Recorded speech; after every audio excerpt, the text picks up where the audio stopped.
మీ ఎలాంటి వ్యాపార ప్రకటనలకైనా వెంటనే మా ఛానల్ సంప్రదించండి. ప్రస్తుతం మనతో పాటు ప్రముఖ ఆధ్యాత్మికవేత్త, జ్యోతిష్య వాస్తు పండితులు, లలితాదేవి ఉపాసకులు బ్రహ్మశ్రీ నానాజీ పట్నాయక్ గారు ఉన్నారు. గురువుగారితో మాట్లాడు. నమస్కారం గురుగారు. శ్రీమాత్రే నమః. జూన్ నెల మీనరాశి వాళ్ళకి హైలైట్స్ ఏంటంటారు? వీళ్ళు ఎలాంటి జాగ్రత్తలు తీసుకోవాలి ఈ మాసం అంతా కూడా? ఫస్ట్ ఆఫ్ ఆల్ ఏంటంటే ఈ రాశి వారికి ఏలినాడు శని నడుస్తుందనే ఒక బెంగ ఉందండి. కానీ నేను చెప్పేది ఒకటే, ఏలినాడు శని, అర్ధాష్టమ శని, అష్టమ శని ఏవైనా కానీ మనిషికి కొంచెం శ్రమనిస్తాయేమో కానీ అస్సలు ఏమీ లేకుండా చేయదు. అలా అయితే ఇప్పటికి ఒక 80-90 ఏళ్ళ వయసు వ్యక్తి ఒక 3 సార్లు వచ్చేస్తుంది ఏలినాడు శని అప్పటికే. మరి ఆయన అనుభవంలో మరి పూర్తిగా డౌన్ అయిపోయి ఉండాలి కదా. మరి బాగా ఏజ్డ్ పర్సన్స్ కూడా మంచి స్టార్వింగ్లో ఉండేవాళ్ళు ఉంటారు. కాబట్టి ఏలినాడు శని ప్రభావం తగ్గడానికి మాత్రం వీళ్ళు ఎక్కువగా కొంచెం ఏమంటారు, మన ఎర్లీ మార్నింగ్ లేవడం, వాకింగ్ చేయడం, ఎక్సర్సైజ్ చేయడము, నెగ్లిజెన్సీ చేయకుండా ఉండడం, పోస్ట్పోన్ చేయకుండా ఉండడం అనేది అలవాటు చేసుకోగలగాలి. అలా చేసుకుంటూ ఓం అనాకలిత సాదృశ్య చుబుకశ్రీ విరాజితాయ నమః అనే మంత్రం చేసుకుంటే అద్భుతంగా ఉంటుంది. ఇక వీళ్ళకి 1 by 1 చూసుకుంటే కనుక ఎలా ఉండబోతుంది ఏంటనేటువంటి అంశాలు చెప్తుంది నేనైనప్పటికీ చెప్పిస్తుంది సాక్షాత్ లలిత అమ్మవారిగా భావిస్తూ, మీనము వారికి 12వ స్థానంలో రాహు ఉన్నాడు కాబట్టి బయట దేశానికి, విదేశానికి వెళ్ళాలి, అక్కడ ఏదైనా ఉద్యోగం సంపాదించుకోవాలి, లేదా ఏదైనా వ్యాపారం ప్రారంభించాలి. అతి ముఖ్యంగా విదేశీ సంబంధించిన విషయాలు తొందరగా సెట్ అవుతాయి వీరికి. అయితే 2వ స్థానంలో కుజుడు వీరికి దాదాపుగా ఇప్పుడు మీనరాశి ఎలా ఉందంటే 2లో కుజుడు, లగ్నంలో రాహు, శని 12లో రాహు. అంటే కొంచెం ఏంటి, కొద్దిగా ఏదైనా చాలా అలర్ట్గా ఉండాలి, ఏమాత్రం అలర్ట్నెస్ తగ్గించినా ఇబ్బంది వస్తుందనే దీంట్లో మైండ్ సెట్లో ఉంటారు వీళ్ళు ఇప్పుడు. అదేవిధంగా శుక్రుడు 3లో ఉన్నందుకు కొంచెం కొత్త వాళ్ళ పరిచయం, స్త్రీలు కావచ్చు, పురుషులకు స్త్రీలు కావచ్చు, కొంచెం పరిచయాలు ఏర్పడతాయి 3లో శుక్రుడు ఉన్నందుకు. ఇక గురువు 4లో ఉన్నందుకు కొంచెం వీళ్ళకి ఈ నెల 2వ తేదీ తర్వాత నుంచి కొంచెం గతంలో ఏదైతే ప్రాపర్టీ అనుకున్నారో, స్థలం అనుకున్నారో అటువంటి వాటికి కదలడానికి కొంత మూమెంట్ అనేటువంటిది అయితే ఖచ్చితంగా వస్తుంది. ఇక వివాహ సంబంధించిన విషయంలో వివాహ నిర్ణయాలు, వివాహ సంబంధించిన విషయం అయితే కొంచెం ముందుకెళ్ళే కాంబినేషన్స్ వీళ్ళకి నడుస్తున్నాయి ప్రస్తుతం. మరియు మరొక విషయం ఏంటంటే, సమాజంలో పేరు ప్రఖ్యాతుల పరిస్థితి ఏంటంటారు వీళ్ళకి? పేరు ప్రఖ్యాతులు అంటే ఇక్కడ లగ్నాధిపతి గురువు మిథున రాశిలోకి వెళ్ళాడు. కొంచెం ఏంటంటే గతంతో పోల్చుకుంటే కొంచెం గైడింగ్ నేచర్ కానీ, పేరు ప్రఖ్యాతులు రావడం కానీ ఇవి ఎక్కువగా కనపడుతున్నాయి. ఇక 2వ తేదీ నుంచి ఎలాగో గురువు మారిపోతున్నాడు కాబట్టి సంతాన సంబంధించిన విషయంలో కూడా పురోగతి, సంతానానికి మంచి మార్క్స్ రావడము ఇలాంటివి కూడా లభిస్తాయి చెప్పాలంటే. ఇక వీరికి ఈ మీనం వారికి 6వ స్థానంలో కేతు ఉన్నాడు కాబట్టి డైలీ వర్క్స్, మీనంలో పుట్టాము, డైలీ కొన్ని వర్క్స్ ఉంటాయి కదా ఆఫీస్కి వెళ్ళడం దగ్గర నుంచి అని, ఆ డైలీ పనుల్లో ఏది ఆటంకం జరగకుండా ఉండాలంటే ముఖ్యంగా గణపతి ఆరాధన చేసుకోవడము, గోవులకు గ్రాసం తినిపించడము చేయడం మంచిది చెప్పాలంటే. ఈ ఉద్యోగ సంబంధించిన విషయంలో కూడా అనుకూలత ఏర్పడుతుంది. ఇన్వెస్ట్మెంట్స్ విషయంలోని, సేవా సంబంధించిన విషయాల్లోని ప్రధానంగా ఏంటంటే ఎప్పుడైనా సరే 12వ స్థానంలో రాహు ఉన్నందుకు అనాథ సేవలు అంటుంటారు చూసారా, అయ్యో అనాథ సేవకి మనకి ఆయన హెల్ప్ చేశాడండి, అలాంటివి చేయడం మంచిదని చెప్తుంది శాస్త్రం. అది ప్రధానంగా వీళ్ళు గుర్తుపెట్టుకోవాలి. మరియు వీరు ఎక్కువగా కూడా దక్షిణామూర్తి ఆరాధన చేసుకుంటే చాలా మంచిది.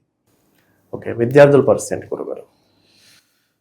విద్యార్థుల విషయం కనుక తీసుకుంటే కొంచెం మందత్వంగా ఉంటుందండి. ఇలా లగ్నంలో శని కదా, ఇంట్రెస్ట్ ఉండకపోవడం, నిద్ర రావడం లాంటివి జరుగుతూ ఉంటాయి. మరియు ప్రధానంగా ఏంటంటే మీన రాశి వారికి 1 సంవత్సరం వరకు ఏలినాడు శని ఉంది కాబట్టి కొంచెం స్లో డౌన్ అవుతూనే ఉంటాయి. చేస్తే సక్సెస్ కూడా ఇస్తుంది, ఏలినాడు శని ఎప్పుడు సక్సెస్ కూడా ఇస్తుంది. అది గురుగారు, అలాగే ధనం మూలం ఇదం జగత్ అంటూ ఉంటారు. మరి ఆర్థిక సమస్యలు ఉన్నవారు కాస్త ఎంత సంపాదించినా కూడా పెద్దగా నిలబట్టలేదు, ఫైనాన్షియల్ ప్రాబ్లమ్స్ తరచుగా వస్తున్నాయి అనుకుంటే ఏం చేస్తే బాగుంటుంది అంటారు?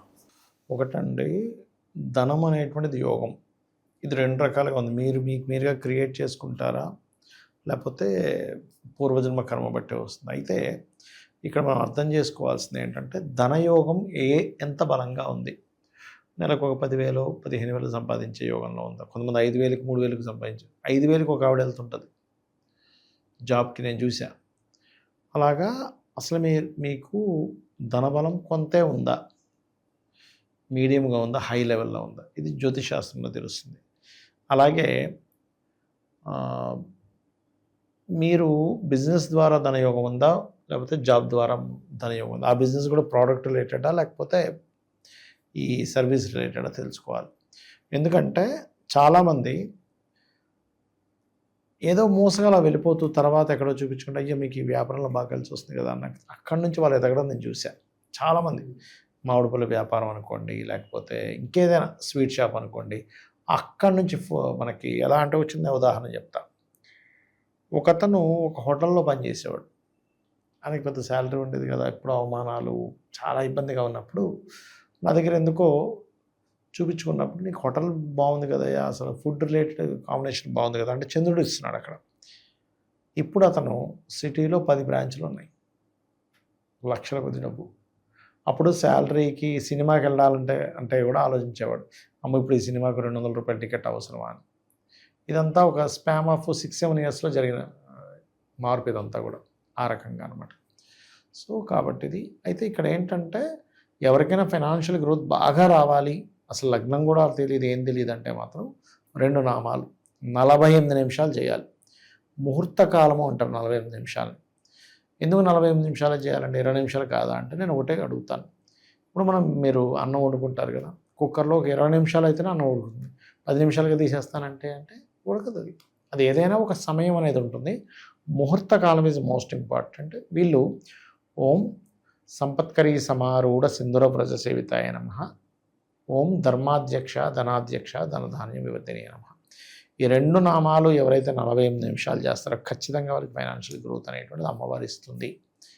అలాగే ఇక్కడ ఏంటంటే మీరు మెయిన్గా చదివేటప్పుడే చూసుకోవాలి, ఎడ్యుకేషన్ టైంలోనే అసలు ఏది ఎడ్యుకేషన్ చేస్తే ధనయోగం కలుగుతుంది అని. మీరు అది చేస్తుంటే ఆటోమేటిక్ డబ్బులు వస్తాయి. ఆ రకంగా ఏంటంటే ఈ 2 నామాలు చేయడము ప్లస్ దీంతోపాటు గోవులకు కాస్త తీపి చపాతీలు ఉంటాయి, అంటే మనకి తేనె పూసిన చపాతీలు, అవి కనుక తినిపించినట్లయితే కూడా ఫైనాన్షియల్గా మంచి గ్రోత్ ఉంటుంది. వీళ్ళకి ప్రత్యేకంగా శత్రువులు ఎక్కువగా ఉన్నారనుకున్న నరకోశ నరదశతో అధిక శాతం వీళ్ళు ఎక్కువగా ఇబ్బంది పడుతూ ఉన్నా కూడా ఏదన్నా ఒక రెమెడీ ఏదైనా ఉంటుందా గురుగారు? ఒకటేనండి, మీన రాశి వారికి నేను ఇందాక చెప్పిన మంత్రం చేసుకోమనండి. అండ్ ఇంకా బాగా అంటే మంత్రం అయితే ఓం మాణిక్య మకుటాకార జానుద్వయ విరాజితాయ నమః మంత్రం చేసుకోవచ్చు. అదొక్కటి సరిపోతుంది లేండి, ఎందుకంటే శని ప్రభావం ఎక్కువగా చూపిస్తుంది మిగతా వాటన్నిటికంటే కూడా. ఇక పరిహారాల విషయానికి వస్తే ఎక్కువగా ఎవరిని ఆరాధించాలి గురువు? వీళ్ళు ఎక్కువగా ఎవరిని ఆరాధిస్తే మంచిది చూస్తే రాజరాజేశ్వరి అమ్మవారిని ఆరాధన చేయొచ్చు. లగ్నంలో శని ఉన్నాడు కాబట్టి కాస్త శని తొలగిపోయే వరకు కూడా కాలభైరవ అష్టకం చేసుకోవడం మంచిది. మంచి విశ్లేషణ అందించారు, ధన్యవాదాలు. శ్రీమాత్రే నమః.